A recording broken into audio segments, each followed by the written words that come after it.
For this effect, I could start off by letting the participant give the deck as many shuffles and cuts as they would like. So let's say they shuffle the deck like this, and then they give the deck a couple of cuts just as well. Perfect. So after the participant has done that, I would ask them now from the top of the deck to lift off around 5 to 10 cards. So let's say around this many. Turn those face up and spread them out on the table. Perfect. I would then hand the participant the next face down card, ask them to not look at it.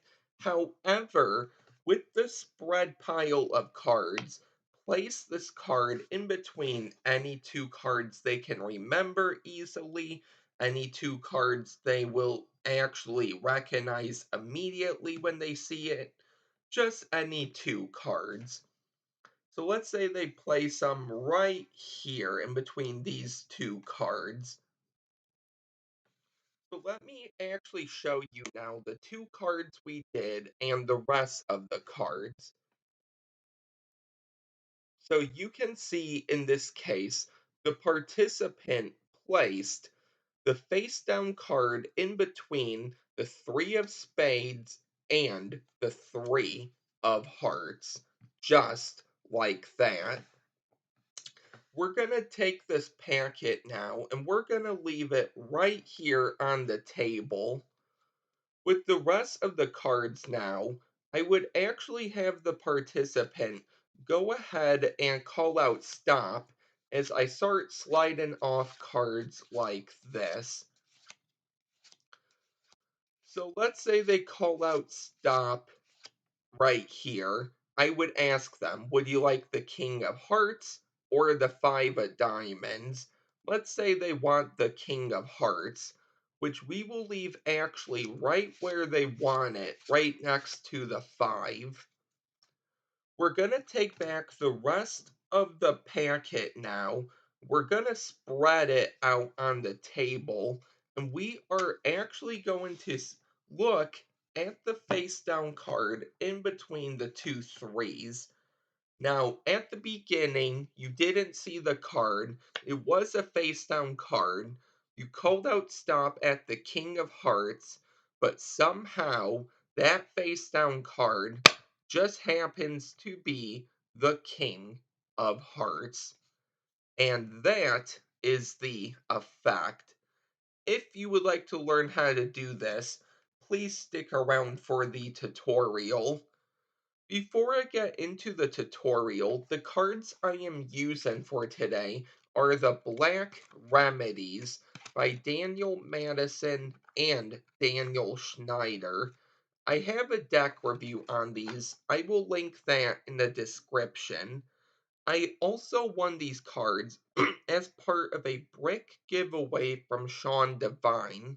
So I'm going to link Sean's channel in the description and excuse me, and the unboxing of the brick giveaway in the description so you can go ahead and check it out.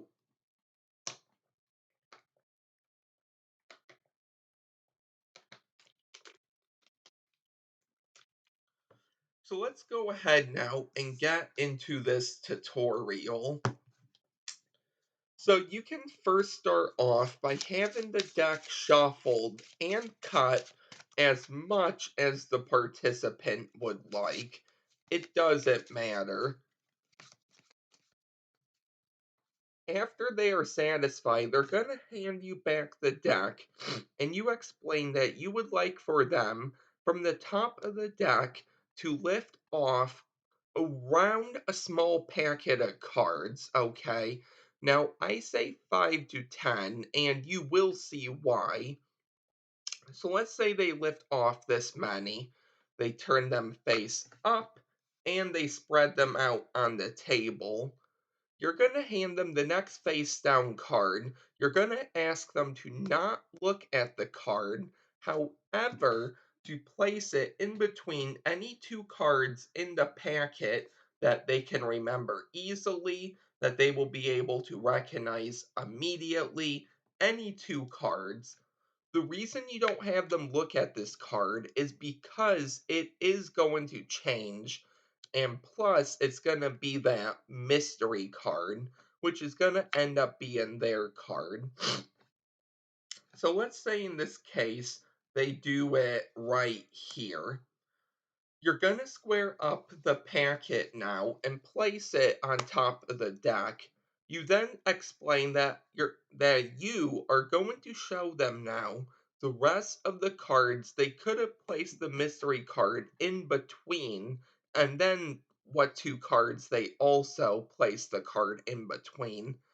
So you're going to spread through, you can show them all of the cards. You're then going to come back, and when you put the card underneath the mystery card on the deck, you're going to get ready for a pinky break. So you place the card underneath the mystery on the deck.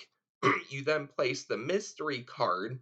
You then put you then get your pinky break, then you place the rest of the cards. You're going to lift up on this packet. They're going to see face down, and you're going to set it down.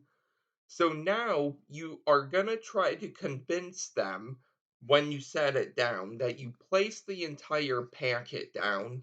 You didn't actually because of that mystery card, but because these were face up and they see a face down card underneath it, if you do it right, it's going to sell. So let's do that one more time. So you spread, you come back. Here is the card underneath the mystery. Here is the mystery card. Here is my pinky break. And then the rest of the cards go on top. I lift up and I set it down. I'm going to be careful now to turn the deck face up without flashing the cards, and you can do one of two things. You can either start spreading off cards and then have them select a card, or you can actually start spreading off cards and then ditch this card. So, what you're going to have to do is catch a break above that card. So with my pinky, I will just pull down on the on the bottom card. You could do a pinky count, which I will leave a link for, or you could also riffle down. It doesn't matter. So also there are two ways you could go about this. Well, actually, once you have your break, you're going to want to come into a thumb break. So now with that thumb break, you can either start peeling off cards and then drop the card, or you can swing cut a small packet, drop the card, and then start peeling.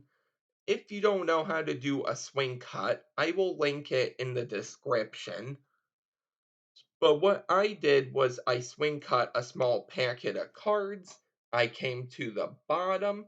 I lined up the break with the packet. I put my pinky in. I let go of my thumb on that packet. My thumb applies pressure to the top card, and then I just slide away the deck. So now you ditch that card in between. Now they're just going to say stop at a card, and you want them to say stop before you get to the bottom. So let's say they go ahead and they call out stop, let's say here. So you say, okay, would you like the king of diamonds or the nine of hearts? And notice how I push off the king of diamonds over my pinky.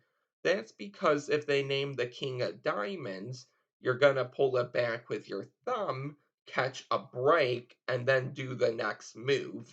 However, if they name the nine of hearts, you're just going to pull back the king, make sure your pinky's out of the way, and then put your pinky down and pull down the nine. So either way, you're going to have your break. So let's say they want the king. I catch that break, I come in the back, I lift up on that break, my thumb is on the top card, I then slide the deck away, and then I'm gonna slide a few more cards, not too many though. I'm gonna take this packet I would just slide in cards onto, move it on top of the deck, turn the deck face down. This now is gonna be that king of diamonds in place of that mystery card. Pick up the rest of the packet, put it on top, and then you can do one of two things. Dependent on your deck, you may have a natural break right here with the packet. So if you do, you could lift up on that break easily and then spread the cards. Excuse me. If you don't, that is fine because you can just spread off and say, let's go ahead now and take a look at the mystery card in between the 2 and 3 of spades. Have them name their card out loud, and it is the king of diamonds. And that is the effect. So I hope you really enjoyed this effect. If you are new here, don't forget to like, comment, and subscribe, and I will see you on the next video. Bye.